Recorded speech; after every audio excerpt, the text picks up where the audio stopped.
There comes a moment when a man finally stops. He stops chasing. He stops explaining. He stops begging to be seen by someone who refuses to look.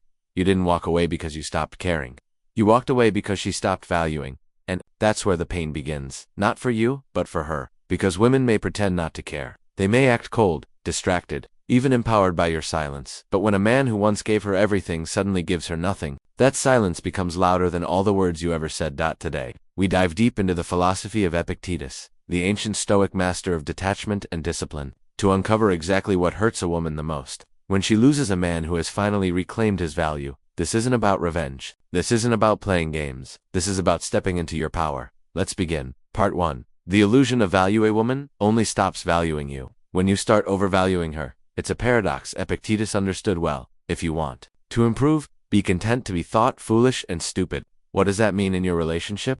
It means when you forget your center, when you orbit around her moods, her texts, her attention, you become a man she can control, and if she can control you, she can no longer respect you, and without respect there is no value. When she first met you, you were a mystery, a presence, a grounded man. Your attention was a privilege, not a donation. You didn't need her validation because you had your own. But slowly, maybe out of love, or fear of losing her, you gave too much. You texted first every time. You changed your schedule. You canceled plans. You became available to available. And without knowing it, you made yourself ordinary. But here's the brutal truth. A woman cannot desire what she fully controls, and she cannot value what she constantly receives without effort. As Epictetus teaches, wealth consists not in having great possessions, but in having few wants. In relationships, you become wealthy when you stop needing. When your happiness no longer depends on her replies. When your peace is not on the line every time she pulls away. This is the moment she begins to notice. Not the new cologne, not the gym gains, not the expensive posts on your story. No, it's the absence of your emotional dependence that shocks her system. Because now, the man who once made her feel like a queen is now a king without a throne to beg for. And that's when she starts to feel it. The subtle ache of losing something real.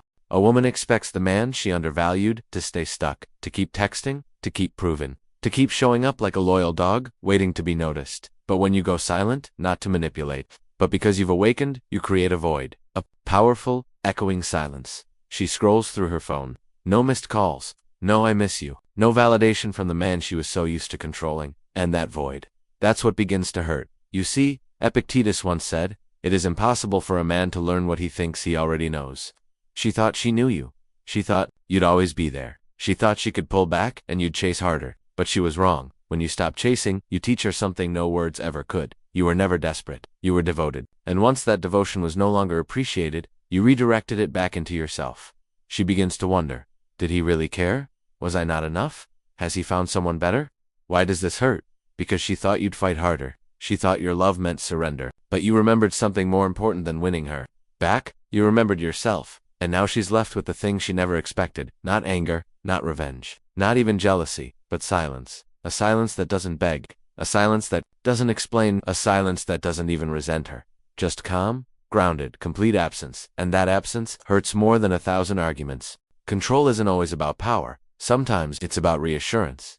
When a woman feels she can predict your behavior, she feels secure. Not emotionally safe, but egoically secure. She knows how you'll react. She knows you'll text first. She knows your emotions are tied to hers. But when you step back and stop playing her emotional game, the foundation she stood on begins to crack. Epictetus wrote, freedom is the only worthy goal in life. It is won by disregarding things that lie beyond our control. You were her emotional puppet once, jumping when she went cold, apologizing when she disrespected, overcompensating to win her back. But the day you recognize that your peace doesn't belong to her, you take back control.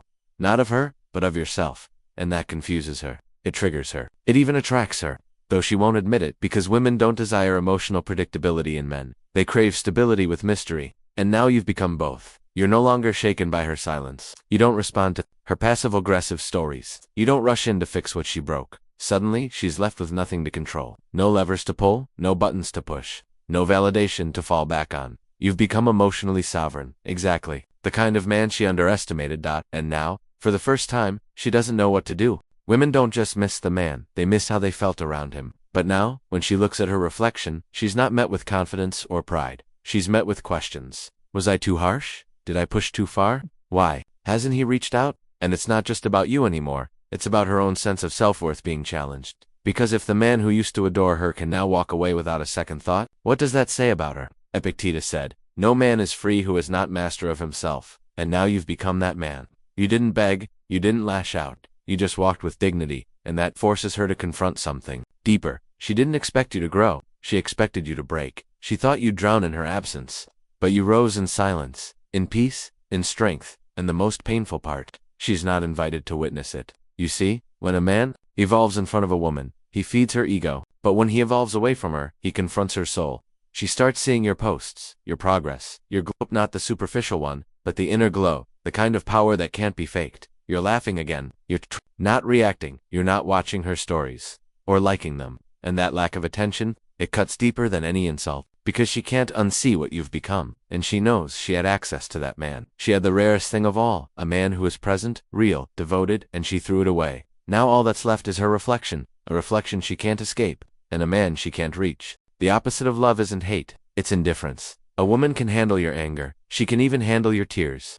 But what breaks her is when she can no longer trigger any emotion in you. You don't respond, you don't flinch, you don't ask, "Why did you do this to me?" You simply carry on, unmoved, unbothered, unavailable. And that's where Epictetus hits the hardest. It's not things themselves that disturb us, but our opinions about them. What once had power over you, her withdrawal, her coldness, her silence no longer disturbs you because you've changed your opinion of it. You've stopped seeing her absence as rejection and started seeing it as redirection. Away from someone who couldn't recognize your value. This shift doesn't just heal you, it destroys the illusion she built. She thought she was the prize. She thought your love meant submission. She thought walking away would break you. Instead, it made you bulletproof.